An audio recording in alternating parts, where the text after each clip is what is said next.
around the northwest. Now, there was a big landlord here in Donegal back in the 1800s who was a fascinating character. In fact, described as a flamboyant and complex character. Lord George Augusta Hill. And he owned 23,000 acres of Gweedore, but set about trying to improve the situation for his tenants. Didn't quite go to plan, but a new book has been written now about that time and about his time as a landlord here. It's called The Peer, the Priests and the Press, a story of the demise of Irish landlordism.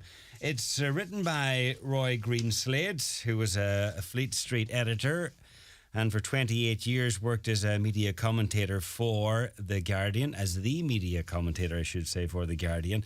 And he's a former professor of journalism at City University in London. This is his fourth book. He divides his time between Ramelton and England, and Brighton, to be precise, and two very civilised towns, but Ramelton is far the better Christmas lights display. True. Absolutely right. Yeah. Roy, good afternoon. Happy New Year to you. And Happy New Year to you, John. Glad to be here. Thank you for having me. It's unusual to be chatting about a book in January. Yes. It was sort of rushed out for the Christmas market, I think. But, of course, I don't know whether too many people worried about that. I'm very pleased to say that I've signed some books that people gave away as Christmas presents.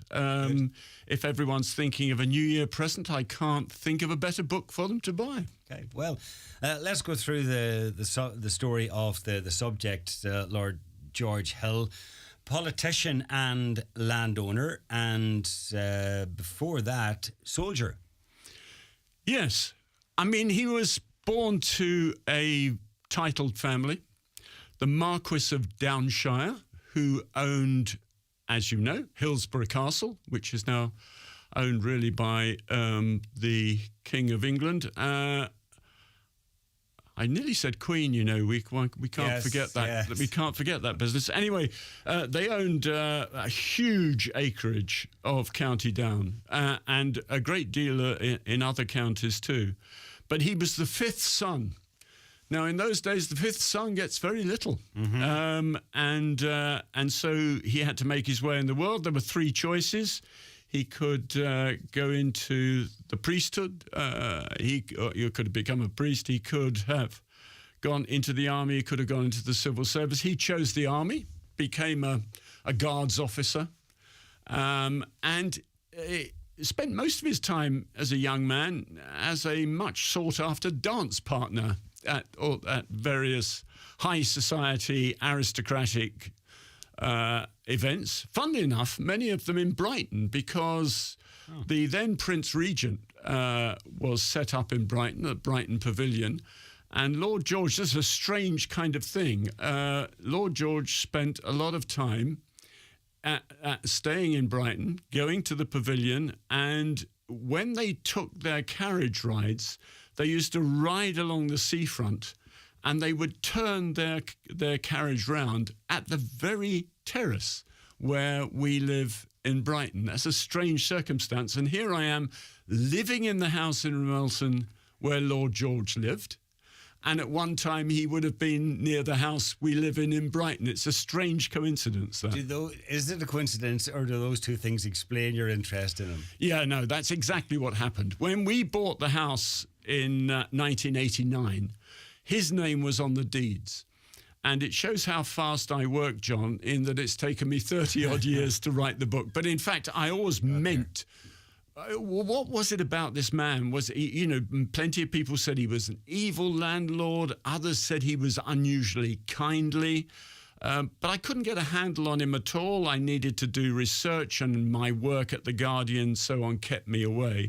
But once I was freed from The Guardian, freed from my university post, I set out to research him. And this man on the deeds suddenly came alive to us. We did know that he married Jane Austen's niece, In fact, he married 2 nieces because she died and then he married her sister. Her sister who came over from England to look after... That's right. She came to look after the 4 children that he had with his first wife. And I suppose love in those circumstances blossomed. And very late in her life, he had a child with her as well. But those two... That's an odd kind of quirk because Jane Austen died in 1817, so neither of these nieces really knew her. But one was, in fact, funnily enough, one was, I think, godmother to the baby, the second one. So that's a strange circumstance. Had nothing to do with what happened to him. He, after his army career... He made it all the way to Major in the army. Yes. I mean, you just bought it, to be honest with you, in those days. You just bought your title. And then he sold it. Is that right? Is that how he made enough money to buy it? No, he inherited the money from his mother. Selling the commission was a relatively small matter. Everyone did it. The important thing was that when he was a Guards officer... He was obviously doing nothing. I mean, we'd won the war against Napoleon long before. We weren't fighting anywhere else. And he joined the army with nothing to do. A cousin, they all were well connected, of course, all interrelated. A cousin suggested he became aide-de-camp at Dublin Castle to the then Viceroy. So he comes to Dublin Castle.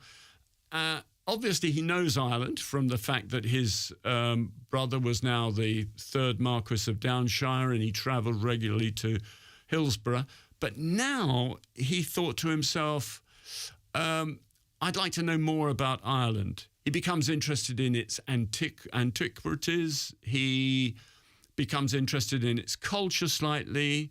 We think he already showed an interest in its language. He spoke Irish, did he? He did. He learnt Irish, yeah, which was a unique situation for someone of his class and background. That was unique. So he then decides, one day he meets a man, an interesting Englishman called James Dombrain. Dombrain's interesting for all sorts of reasons. Firstly, he founded the Coast Guard of Ireland. Secondly, he was the one who discovered Dunluy, Donegal. He built the house that still sits there on the Poison Glen. The big people can see it from the road. It's the big pink house, or orange if you're colourblind, across the lake there. Yeah, and amongst Dombrain built that, and at some stage, he takes Lord George, 1834-ish, takes him to Donegal, and what we have to believe, because Lord George didn't write very much down, but what we have to believe from a booklet that Dombrain wrote about Lord George, we have to believe that he fell in love with 2 things.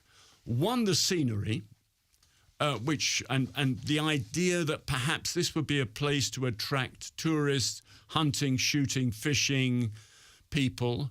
And secondly, that he took pity, we have to believe, on the conditions of the people living in Gweedore. Yeah. Now, this happens in 1834. Lots happens in his life over the next 4 years. He becomes ADC to the chief of the army in Ireland, Lord Byng.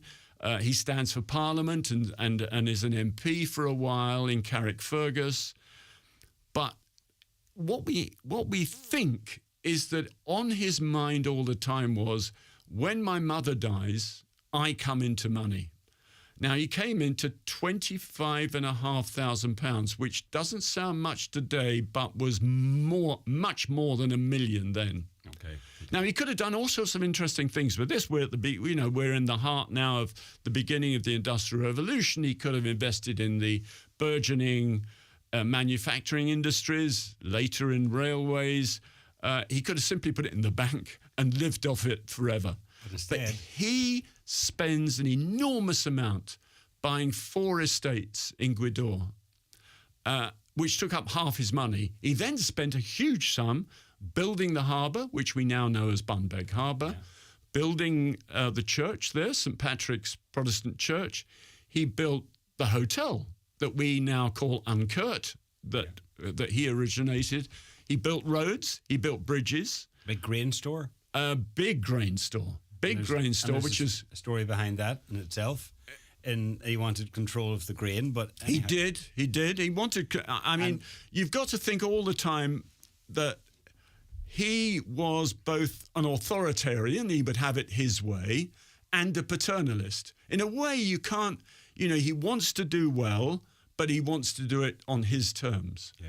And I think there's an author who wrote about Jane Austen's nieces called Sophia Hillen, who said that good was to be done to the people whether they wanted it or not. Yeah. And that's a really very good quote, because what he decided was these people, and this phrase crops up, it's there on the church, in a plaque on the church, he set out to civilize the barbarians of Gweedore as he saw them, the savages. He saw the people of Gweedore, and many of them, his tenants, as being backward and having very old-fashioned working methods, especially farming methods. And that was one of the things he said about changing as well. You could say the things that he introduced, the building of the harbour and the grain store and roads, that it all served his purposes, but it also helped the people of the area as well. So it did. You've got to see the shades, the nuances in what he did. Yes, the harbour was useful to him, but not that massively useful. It was much more that he did see that if he exported the grain that his tenants were growing, then he could make money. But we're not talking about massive profits here. And he could, most importantly, import grain at times when, and we'll come on to the famine in a second. But the truth is, he saw the agricultural system, which we know as Rundale, he saw that as a backward, chaotic, anarchic way of life. Just explain Rundale. It's basically subdivision of plots. It is. People would have a plot, and then as they had children and so on, they would subdivide it endlessly. It kind of worked. In that more people had a bit of land, but his belief was that it wasn't enough land to sustain them. He thought that it wasn't profitable to do it and productive to do it the way they did it. Their life was not about making profit. Their life was about subsistence living, and survival. But they lived, by the way, even he conceded, they lived happy lives. In their poverty, they sang a lot. They were brave. They took to the sea in very small boats to catch fish, and they eked out a living on bad land. Lots of sandy soil, very, very little soil, in fact. If you look at the land around Gweedore, the rock is there. There's not much on top of it. So he thought, I can improve these people's moral and social lives by reorganizing the way, not only the way that they run their agriculture, but even the way they live. They collected their homes together in what were called clachans. Mm-hmm. He thought, no, they spend too much time enjoying themselves in their clachans. Let's move their houses apart. And by moving them apart, they won't spend so much time at night doing two things he disapproved of. One, staying up late, and two, distilling alcohol. He and Don Brain together were really temperance men who disliked the idea. And lots of these people, that was their pleasure. Not only their pleasure in they made money from it, but also their pleasure in a place where pleasures were very few. We're back to the grain and what was to be done with it. Indeed. Yeah. So he thinks they should be exporting their grain and making money from it. They say, we want that grain to distill alcohol. And there was a clash early on. It was amazing when you think about it, when you think that he was changing their agricultural method, building houses that separated them into their clacons, stopping them from distilling alcohol. Amazing that he got away with it. In a sense, it shows that he did have charm. They were charmed. They were amazed that he spoke Irish. They were also amazed when every year he invited them in to eat with them. They couldn't believe that he would do that. So he did have about him a way of getting on with people. I think if I read into his character, he was quite a soft chap, slight of build, not expressive, not you said flamboyant at the beginning. I don't think he really was very flamboyant. He was a modest man, I think. But, I mean, and we've, soon after, he buys this in 1838. It's not long before, and Gortamore, before the famine. And all the evidence points to the fact that he performed brilliantly during the famine. No one died on his estates in the famine. 30,000 people died in Donegal. I remember seeing a speech by the president in Milford a few months ago in which he cited that figure, but no one directly died from the famine at Lord George's estates. Well, that in itself is remarkable. That's remarkable. He imported grain, and with Dombrain, they defied Trevelyan in Dublin by giving away some for free, which absolutely appalled the British authorities. So up to the point of the famine and through the famine, including Black 47, on into the beginning of the 50s, it's fair to say that the tenants met him halfway. They were pleased broadly at the treatment, although if you read between the lines, there was tension, but not expressed in a way which was negative towards him. And what changed? What changed was lots of landlords, including Lord George, in the post-famine era, were strapped for cash in a big way. I ought to mention that, he'd spent a lot of money, by the way, refurbishing the house I now live in Ramulton, in Balliar. He spent a lot of money on that. He spent a lot of money through the famine. He wasn't making a profit. And there were plenty of landlords around. You will have heard of John George Adair, the evictor of the people of Derivay. You will have heard for sure of the third Lord Leitrim, evictor of many people in Milford and Carrigart. Both, by the way, friends of his. Even though if he disapproved of them, he remained friendly with them. He, like them, is trying to find a way to make money, to be profitable. And so he does the thing which finally outrages his tenants. He imports sheep from Scotland, he imports shepherds from England and Scotland, and takes away the historic grazing land of his tenants. Why did he need to import shepherds from Scotland? Was there not a tradition in Gweedore already at that stage of sheep farming, or was he introducing sheep farming in the area? I think he was introducing sheep farming. Most importantly, he was introducing a specific kind of sheep. Right. And secondly, it was also about control. The tenants like to rule themselves as best they could.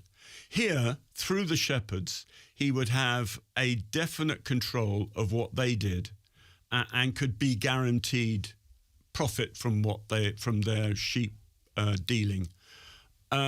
This was we now call it the sheep war. The word war may be overdoing it a bit, but the tenants, and they weren't alone in Gweedore, in the other districts, Falcarra.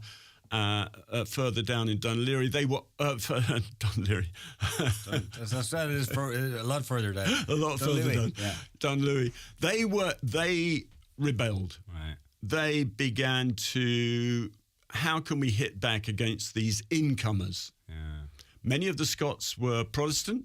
They didn't like that. They didn't get on. They didn't try and mix with the local people. So what they did was they started what we might call sheep rustling. They killed sheep. They maimed sheep. They stole sheep. They kidnapped and hid sheep. And this brought them into conflict at last with Lord George. Right. And we have to see that this was widespread.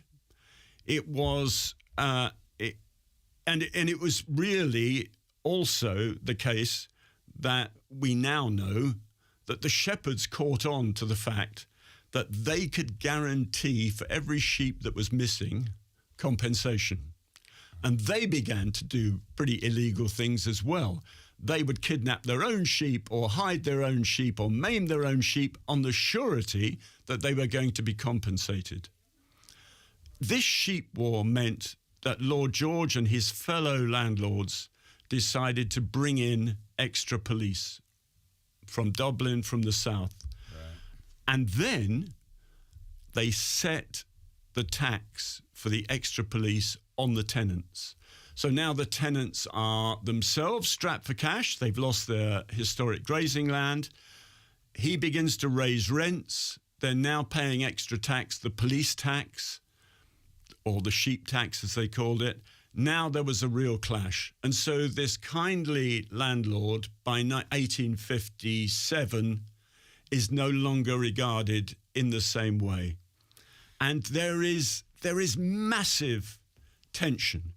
And what happens is that the tenants find in the local priests spokespeople, particularly one called John Doherty, spokespeople who carry their case further afield, begin to get some publicity in newspapers, begin to engage with politicians elsewhere, and this is really the key to my book. So that's where the priests and the press come in. That's where the priests come in, and then they discover a single journalist, or a journalist discovers them, who takes up their case. He is running a newspaper in Belfast. He's a Cork man, actually, Dennis Holland, running a newspaper in Belfast. And he decides, he hears about this. He's very much on the tenant side. His newspaper is called The Ulsterman, fights the tenants' case. And not just Catholic tenants, by the way, but Protestant tenants too. And he travels across from Belfast to Gweedore, and now you get, for the first time, eyewitness accounts of what life is like. So although Lord George believes he's improved the lives of his tenants, we still see people living in awful conditions. One set of clothes, no shoes, living in grim quarters, eating, often subsiding on seaweed and so on. Cockles. So things hadn't improved since the famine? Not really improved. Not really improved. And it may be we get some exaggeration. I've no doubt there was exaggeration along the way. But the pictures taken in 1880, one of which is on the front of my book, those pictures still show people living in a pretty grim fashion. And that is 30 years on from the period I'm talking about. So with MPs, one or two sympathetic MPs who read what Dennis Holland has to say, who meet the priests, they decide we need to get a proper parliamentary inquiry into this. So against all the odds, because you have to think it is remarkable that this one area of Gweedore, these 4 estates, this 23,000 acres, these 3,000 tenants, become the focus of a major select committee inquiry in Westminster. And so in 1858, Lord George has to travel to London to answer questions, severe questions in some cases, from some of the committee members about whether or not his tenants live in destitution. And that is a tremendous moment in his life. He doesn't like the idea, and he's not alone. Alforts, the Wybrants Alforts, who owned the area around Falcara, he has to go as well. Other landlords do too, to answer questions from committee members about the nature of their tenants. Tenants travel over too. Which is a remarkable thing, that they went to London, several of them, and gave evidence in front of the MPs. I've read all the evidence. I've read every word of it. And there is no doubt in my mind that they had a case. But it won't surprise you to learn that a British-appointed select committee, mainly, by the way, composed of landlords, decided that there is no destitution in Donegal, and they fined on his behalf. And I think that, okay, so they got away with that. And for the next 20 years of his life, it is much more the kindly landlord and the evil landlord are there together. And it's a much more nuanced, greyer view that we have of Lord George than the one who came in 1842 at first. But it's this utterly fascinating story about how a group of tenants, one major priest, 9 priests in all but John Doherty, and one journalist, Dennis Holland, managed to bring this to the attention of the British authorities. It's terrific, really. Okay, and it makes a great read as well. Just to finish out the story, I suppose, he lived to be what age? He lived to be 78. Which would have been a big age back then. It was. I mean, he died at the house I live in Balliol. He died there in 1879. And is buried in Cornwall. He's buried in Cornwall with one wife. I see some newspapers have suggested both wives, but in fact, his second wife is buried just above us in Tully Graveyard in Ramelton. And he's buried there next to his first wife in Cornwall. And his church continues in Bunbeg, although I don't think they have many services there, but I've been to a service there recently. And I suppose, and his other legacy was his son. His eldest son, Arthur, had none of his father's tact or charm, and he also came into it in a period of great attention. We now have a land league being formed. We have wider rebellion against the whole concept of landlordism, and this unsympathetic son starts evicting people. Arthur Hill, not a nice guy, inspector of prisons. Right. And I'm glad to say, and one of the nicest things, he died poor in England. So he got his comeuppance, and he had to let those estates go without compensation. So in a way, as I say right at the end of the book, the tenants evicted him. Okay. Brilliantly. It's all in the book. The book is out now. It's called The Peer, the Priests and the Press, a story of the demise of Irish landlordism. Roy Greenslade, it's been an absolute pleasure, and the best luck with the book. Thank you.